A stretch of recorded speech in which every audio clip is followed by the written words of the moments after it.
abantu batwigishije Imana, batubwira Imana, abanyamadini, abantu bakajya bagenda bakavusenga gusa ku munwa, ariko mu by'ukuri imitima yabo iri kure y'Imana.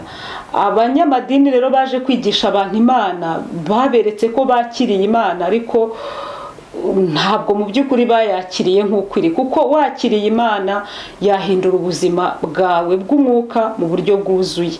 Biratangaje kubona abantu basenga usanga ari bo bagiye mu biyobyabwenge, barasengaga ukabona abantu bari bakijijwe nibo bantu bagira inzangano, ukabona abantu baba mu rusengero nibo bantu bicana, ukabona abantu basenga rwose bona bagira gute nibo bantu barogana, bagambana, bacirana ibico. Ukibaza aba bantu barasenga, birakwiriye ko tutabivuga. Gusenga ntago ari ukubivuga, ntago ari ukubivuga, cyangwa se ubukristo si ukubivuga. Ubukristo ni ubuzima umuntu abamo agasa na Yesu. Arabohora TV, Arabohora TV, ishakiro ry'ubutumwa bwiza, umusemburo w'agakiza. Arabohora TV.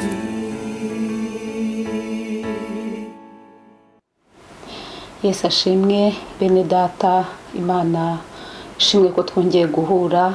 Nitwa Nyiramukiza Betty, ndi umupantekote, nsengera i Remera kuri ADPR, ndi mwarimu muri international. Shimira Imana ko impaye uyu mwanya, ikaba inyemereye ko tuganira ijambo ry'Imana. Imana ibaha umugisha. Reka dusenga Imana, hanyuma tuganire amagambo y'Imana, cyangwa ikiganiro cy'uburyo twabana n'Imana neza. Mana Data wa twese uri mu ijuru, izina ryawe ryubahwe, ubwami bwawe buze, ibyo ushaka biba ari byo bibaho. Turagushimiye kuko utwongereye umunsi wo kurama, nabyo nishimwe kuko si benshi. Iyi mpano y'ubuzima uduhaye ni ikimenyetso ko nibyo wadusezeranije uzabikora. Urakoze kubyumvise mu izina rya Yesu, amen. Imana ibaho umugisha. Ndashaka ko tuganira ibanga ryagufasha kugendana n'Imana, cyangwa ibanga ryafasha umukristo kugendana n'Imana. Icyambere ni ukubaho ubuzima bunezeza Imana. Kubaho ubuzima bunezeza Imana, umuntu ni gute umuntu yahuza ubuzima bwa buri munsi n'agakiza?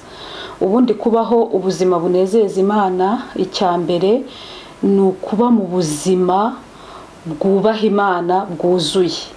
Ntibibe kubiririmba, ntibibe gusenga gusa, ahubwo ibyo usenga, ibyo uririmba bigasa nuko usa. Abantu benshi ntabwo basa n'ubutumwa bwiza bavuga, ariko nibyo bikwiriye. Ijambo ry'Imana turizi mu mutwe, turabiririmba, ariko mu by'ukuri ntabwo dusa n'ibyo twemera. Niba twemera ko umukristo akwiye gusa n'Imana, ni ukuvuga ngo ubwo anagendana nayo. N'umunyarwanda yigeze avuga ngo mbwira inshuti yawe nkubwire uwo uriwe. Iyo ugendana n'inshuti mbi hari igihe bitinda ugasa nazo, kandi nanone niyo ugendana n'Imana usa nayo. Birakwiriye rero ko usa n'uwugendana nawe. Imana ibaho umugisha.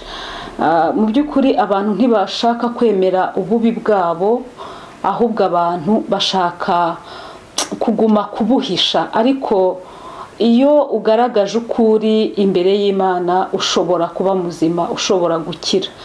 Imana itugirire neza. Sinzi impamvu ibitera, ariko niba twaratangiye kwizera Imana, dukwiye no guharanira kunesha ibyaha, dukwiye guharanira kunesha Satani, dukwiye gusa n'ibyo twemera.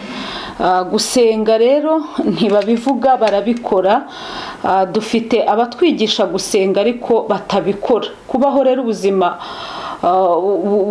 cyangwa se kubaho ibanga ryagufasha kugendana n'Imana ni ukubaho usenga, kandi ni ukubaho wirinda ibyaha, kandi noneho ugasenga. Niba usenga Imana ugasa n'Imana, Imana ibaha umugisha cyane. Uburyo bwiza bwo gusenga rero ni ugusenga.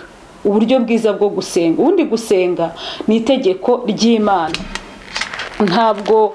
Ntabwo gusenga ari ukuvuga ngo ni ukubifata nk'ibintu byoroshye. Yesu yaravuze ngo musenge ubudasiba, kandi musengeshe umwuka iteka mu buryo bwose bwo gusenga. Gusenga rero mu by'ukuri ni ukubaha itegeko ry'Imana.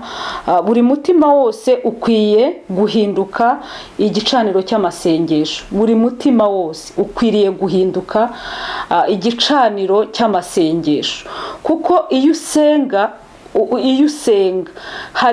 hari ni nko guhumeka.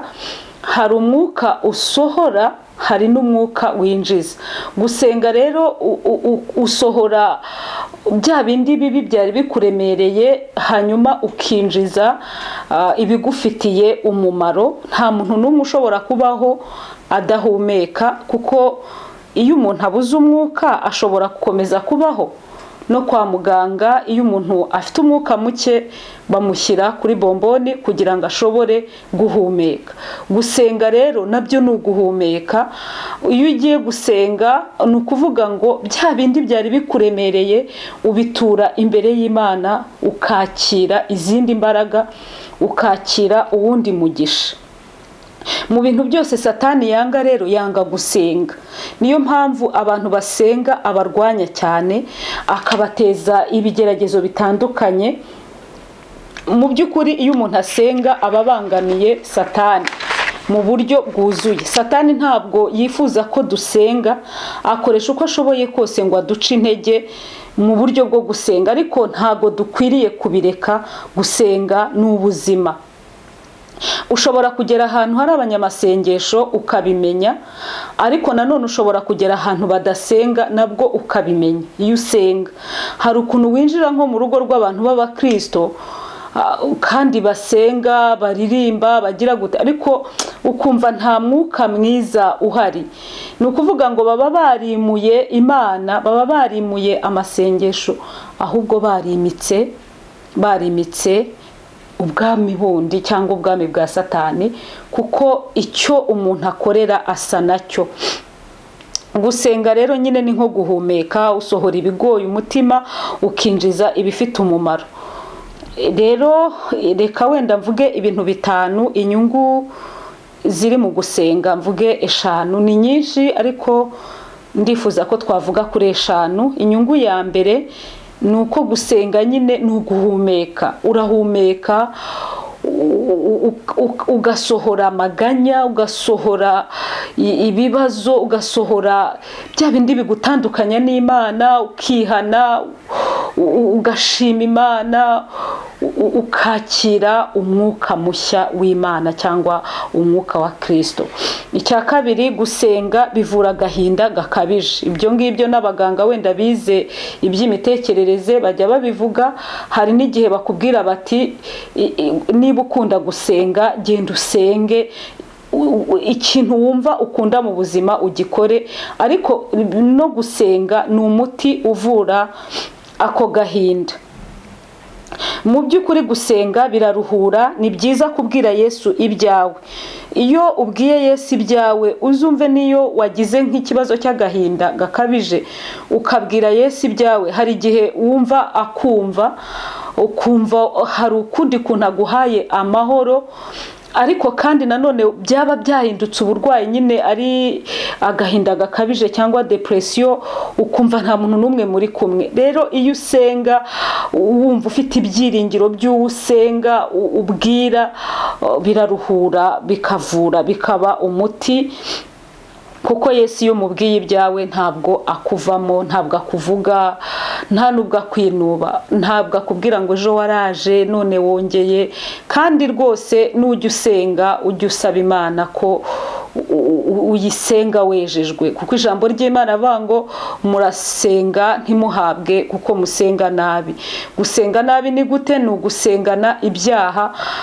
Ibyiza ni uko Yesu yigishije abigishwa be gusenga, arababwira ngo nimusenga mujye muvuga ngo data wa twese uri mu ijuru, izina ryawe ryubahwe, ubwami bwawe buze, ibyo ushaka biba ari byo bibaho. Icya gatatu, gusenga ni uko umuntu akwiye kubigira ubuzima. Nk'uko ifi ivuye mu mazi ishobora gupfa, niyo umuntu atagisenga ubuzima bwe buba bwahagaze. Gusenga rero ni ubuzima. Gusenga bizana ubuzima, bigatuma uwari upfuye mu buryo bw'umwuka ashobora kuzuka. Icya kane, gusenga bizana ubusabane n'uwusenga. Niba koko ari Imana usenga, iyo usenga usabana nayo kandi ikakumva ikagusubiza. Urugero, Enoki yagendanye nayo n'Imana imyaka 365, asabana nayo iyo myaka yose. Imana iramwishimira, iramwimura, ajya mu ijuru adapfuye. Hanyuma rero turebye Aburahamu nawe yagiranye ubusabane n'Imana. Imana iramwishimira, aba inshuti magara n'Imana. Imana iravuga ngo ntabwo narimbura Sodomu ntabwiye inshuti yanjye Aburahamu. Iyo usenga udasengana ibyaha, ugirana ubushuti n'Imana. Kuba inshuti magara n'Imana ni ukusenga ugasabana nayo. Urundi rugero, Ezekiya yibukije Imana ubushuti bagiranye, ayibutsa imirimo, yongererwa iminsi yo kubaho. Mu by'ukuri Hezekiya ibyo byari byarangiye, umuhanuzi yamutumyeho ko akwiye kuraga ibyo mu nzu ye agiye gupfa, ariko kuko yasenze, kubera ko ari inshuti n'Imana, aravuga ati oya, urabizi Imana ko turi inshuti, tubiganireho, tubyumvikaneho. Urabona nkwiriye kugenda, wibuke ko nagendeye imbere yawe nicisha bugufi, ese ibyo nakoraga birarangiye. Imana imwongereraho iminsi yo kurama. Yosuwa yagiranye ubusabane n'Imana, ahagarika izuba, ararihagarika ku manywa y'ihangu kubera ubusabane yagiranye n'Imana. Icya gatanu, gusenga ni inzira itugezaho imigisha. Gusenga ni inzira itugezaho imigisha. Iyo usenga ugira umugisha. Abisirayeli kubera ko basenga, ku bantu bashoboye gutemberera muri Isirayeli, nge ntabwo ndabishobozwa, sindajyayo, ariko kubagiyeyo bajya batubwira amakuru ko Isirayeli ni igihugu kigira abanyamasengesho basenga, ngo ndetse hari n'igihe babahemba, hari n'igihugu kikabahemba, ariko bagahora bapfukamye binginga Imana basenga, ngo nibyo bituma Isirayeli igira imigisha, nibyo bituma Imana ibashyira hejuru. Gusenga, mu by'ukuri rero gusenga ni intwaro ikomeye isenya abadayimoni. Gusenga rero hari imigisha ivamo, bizana agakiza, bizana umugisha. Gusenga bituma umutima uruhuka. Gusenga bituma ushobora no gutuma ukira indwara.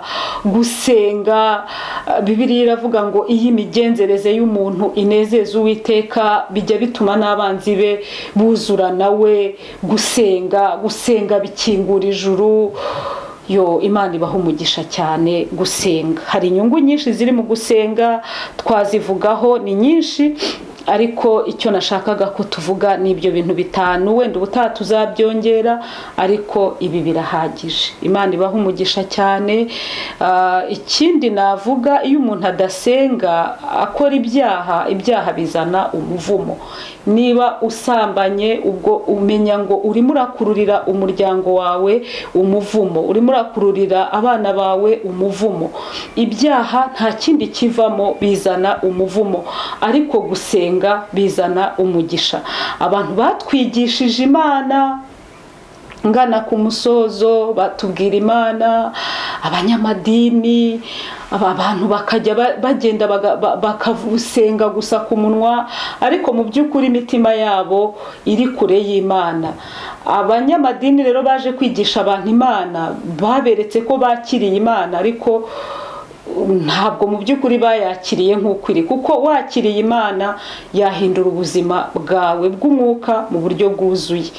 Biratangaje kubona abantu basenga usanga ari bo bagiye mu biyobyabwenge, barasengaga ukabona abantu bari bakijijwe nibo bantu bagira inzangano, ukabona abantu baba mu rusengero nibo bantu bicana, ukabona abantu basenga rwose bona bagira gute, nibo bantu barogana, bagambana, bacirana ibico. Ukibaza aba bantu barasenga, birakwiriye ko tutabivuga. Gusenga ntago ari ukubivuga, ntago ari ukubivuga, cyangwa se ubukristo si ukubivuga. Ubukristo ni ubuzima umuntu abamo agasa na Yesu. Imana ibaha umugisha, mureke dusenge. Niba hari icyo wumva twazaganiraho ubutaha, wakitwandikira muri komenti twakiganiraho. Igihugu iyo gihagurutse kigasenga kigira umugisha. Mureke dusenge Imana ikize abantu ibyago n'amakuba, idukize ibyorezo, idukize imyuzure. Nukuri gusenga bizana impinduka, gusenga bizana impinduka, kandi gusenga mbibutse ko ari itegeko ry'Imana. Yesu yaravuze ngo gusenga ni itegeko. Imana yaturemeye kugira ngo tubeho dusenga, ariko dusenge mu buryo bwuzuye. Imana ibaha umugisha, reka dusenge. Mwami Imana yacu, uri uwera, uzegerwa n'abera, izina ryawe nirishyirwe hejuru. Buri muntu wese turamusengeye kugira ngo aya magambo y'Imana arusheho guhindura imitima, arusheho kwinjira muri bya bindi bimeze nk'ibihome abisenye. Twamenye neza ko gusenga ari intwaro, gusenga ni nka kizimyamwoto, gusenga ni nka bombe umuntu atera igaturikana aho umuntu asengeye. Gusenga bikingura ijuru, gusenga biduhuza n'Imana. Dusengeye buri muntu wese, ari abarwayi, ari ababuze ababo, ari abarwaje mu bitaro bikomeye, ari abarwariye mu mago batagiye kwa muganga, ari abaterwa n'imyuka mibi. Twirukanye izo mbaraga zose mu buryo bwo gusenga. Dusabiye abantu umugisha, dusabiye abantu amahoro, dusabiye abantu gukizwa no gukiranuka, dusabiye abantu kugira ngo basenge byuzuye, kuko ijambo ryawe ritubwira ngo gusenga k'umunyabyaha ni ikizira k'Uwiteka, ngo ariko gusenga k'umukiranutsi bigira umumaro yasenganye umwete. Mana we, duhe kuba abakiranutsi, uduhe gusengana umwete, mu izina rya Yesu Kristo umwami wacu, amen. Imana ibaho umugisha cyane. Ubu butumwa wumvise ubukunze, wabusangiza n'inshuti zawe, ntacyo biba bitwaye. Murakoze cyane.